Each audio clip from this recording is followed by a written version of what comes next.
definitely the recommendation to do your due diligence on anything that you look at with, those vertical type products is very smart. So, and you have your IUL with Curtis. Mm-hmm. Yeah. So I've had whole life policies since 2016, up until seeing his presentation. Like, you would not be able to ever get me to sell on an IUL, Mm-hmm. but the way that they have theirs structured is probably the only IUL I would ever touch. Yeah, I had a whole life policy with Kessler. Yeah, Money Multiplier. Yeah. For like a year. Mm-hmm. And then I saw Curtis's thing, and I was like, I was like, this might actually be better. And I was like, I've only had it for a year, so if I surrender, so it doesn't have much time to season. It's not that. Granted, I'm going to lose money, and I don't like that. Yeah. I was like, but in the long run, if it's better, then right, it's worth. You'll make up for it. Yeah, I'll make up for it. Right. So got with one of his guys. We looked through both things and another one that I discovered. Right, did apples to orange comparison, and theirs was just better. Yeah. Along with the convertible terms and everything like that. And, yep.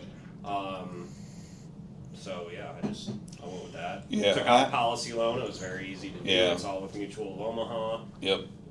Yeah, I've got 2 convertible term policies with Mutual of Omaha, so I'm interested in talking with them this year about doing an in-force illustration for me on converting those over into IULs. Mm-hmm. Yeah.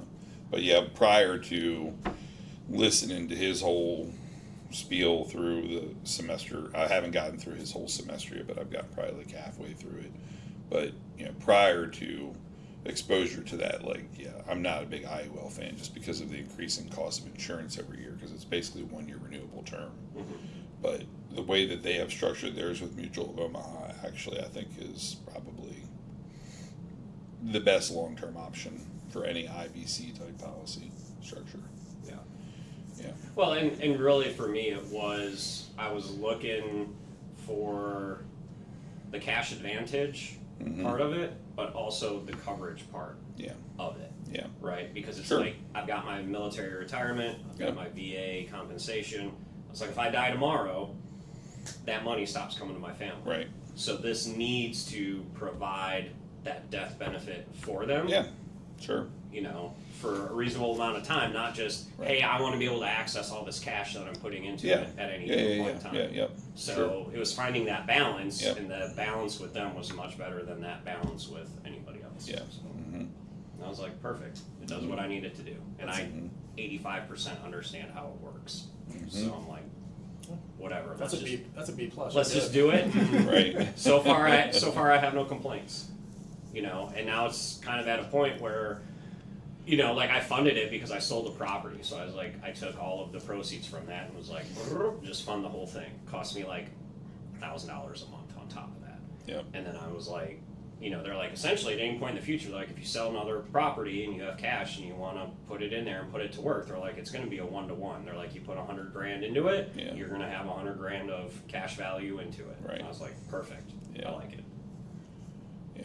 One benefit that you have in taking a policy like that and making a trust the owner of it, which I think Curtis talks about this in one of his videos, is that you no longer have to worry about the MEC limit, where you would be a modified endowment contract where it becomes taxable. Mm-hmm. So because if the trust owns it, the trust is able to defer off the taxes indefinitely. So now you can actually load even more money into it. And I'm pretty sure I remember him talking about that on one of his videos in his semester. I need to remember to ask my guy about that. Yeah. Because my trust owns the policy. Is the beneficiary also. Yes. But the way that your policy was originally set up would have been so that it doesn't MEC, right, so which means you can't put more than a certain amount of cash into it. But now that your trust owns it, you don't have to worry about whether it MECs or not, so you can overfund it. But that you have to talk with your actual insurance agent about to see how to structure that, and your insurance agent's going to guarantee they're going to go, you can't do that because it's going to MEC the policy. Because they're not going to understand that in the trust it doesn't matter. So that's a conversation I still need to have. But I structured my policy very similar. Like most people are going for like the $1 million policies to put in as much cash and be able to get out as much cash. My main policy is $3 million. Pays off every loan of anything and everything and leaves a buttload of cash. Like, you'll have, at this point, if I died today, you'd have 24 paid off properties. 25 including our house. So, and there'd be a bunch of extra cash left over.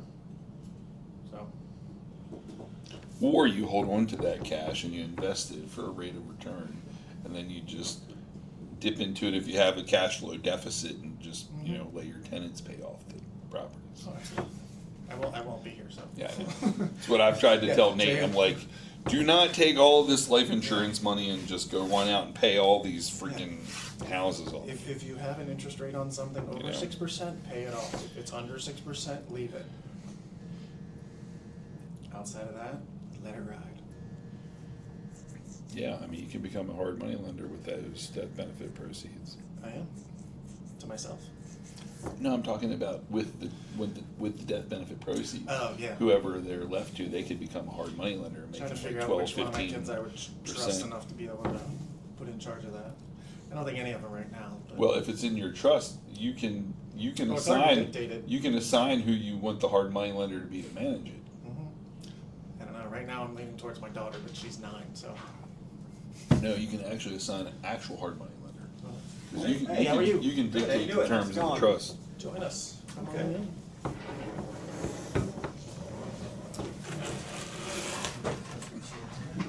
So we didn't run you off after last month. No, actually, unfortunately, I lost your contact info, so, but I was looking forward to today, so. Good. Welcome back. Yeah. Good to see you. So what's new? We should talk Mostly about trust. Trust and avoiding taxes and Oh, okay, legally, okay, all that fun stuff. all right, good. Pretty quiet over there, Mr. Sean. What's up? Yeah, that was a lot, man. My God. Taking it all in, right? Yeah, absolutely. I mean, he and I have been going down this rabbit hole for, is it 26 now? So 2.5 years at least. Yeah, because this month I just hit 4 I'm not there years yet and either, stuff, so. Yeah, it was, but, it all makes sense. I just hit 4 years and sub 2 this month, this week, last week. Uh-huh. I don't know, this month. So, wow. All right, Business trust. business trust, personal I don't trust. have a business, so. Right. Well, you What do you wouldn't- mean? Well, you the wouldn't bus- need the business trust. Yeah, the You business would trust only is for need any kind of active income you have coming in outside of the real estate portfolio. Ultimately, that's what it's for. I just need to offset W-2. Well, that's it. Yeah, That would do that, but yeah. yeah, you don't need the active business. But the trust. best thing that you can do to offset W-2 income really is probably real estate depreciation. Because I don't know, how can you really run W-2 income through the business trust? Because, I mean, technically. Like, I could pay myself a W-2 Yeah, from the trust. I From the could- trust, I but could if pay he, but employees. if he's an actual employee somewhere and he's W-2 for somebody, I don't know that he could take the W-2 and run that into the trust, because it would be issued out to his own personal social security number. So I Right. think real estate But then if he depreciation is gets- gonna be the best way to offset Yeah, the well, W-2. That's a good my question wife, to ask, 'cause I neither don't me know. nor my wife can qualify for real estate professional status. Yeah, well, Because you can it's still not- have depreciation, you don't need to Oh, have yeah, but unlimited But it depreciation. caps out, that's the issue. Yeah, So yeah, yeah. But one of y'all I needs to still change had careers. Still had to pay 20 grand in taxes this past year. Yeah, yeah. Well, some of that to a certain extent can be justified as the cost of doing business. It If is you're what making it is. 200, It is what it is. yeah, It's at the point where I could sell something and I don't have to pay any taxes on it, Right. which is fine. yeah. So, Well, and that would be. but my one- CPA has also told me to stop spending money on cost segregations because it's kind of moot at this point. Because He's you're like, not "Yes." able to capture it all. Yeah, he's like, you got so much that you can't even use Yeah. right now. He's like, there's no point in Yeah. more. Mm-hmm. He's like, unless something big is gonna change, he's like, there's no use. And then when it gets to a point where, hey, that pool of depreciation is getting low, go and Right. go and do it Yeah, there. yeah. Yeah, because you're just carrying forward every year. Yeah. The very first year I did it, actually saved us some money because we were living overseas at the time, my wife was working part-time at the embassy, Mhm. and she got hired right before COVID, so none of her like paperwork for exemptions and stuff like that ever got filed, and I didn't know that, and I never looked at her pay stubs, and I don't think she ever looked at them either. So we did taxes. He was like, "Oh, you paid no taxes on your wife's income," but because it was part-time, we could only use like 25,000, but her income was like 24,000, so it completely offset anything that we would have had to pay anyway. So we went from like owing $8,000 to getting like 5,500 back or something like that, Yeah. just because of that. Yeah. So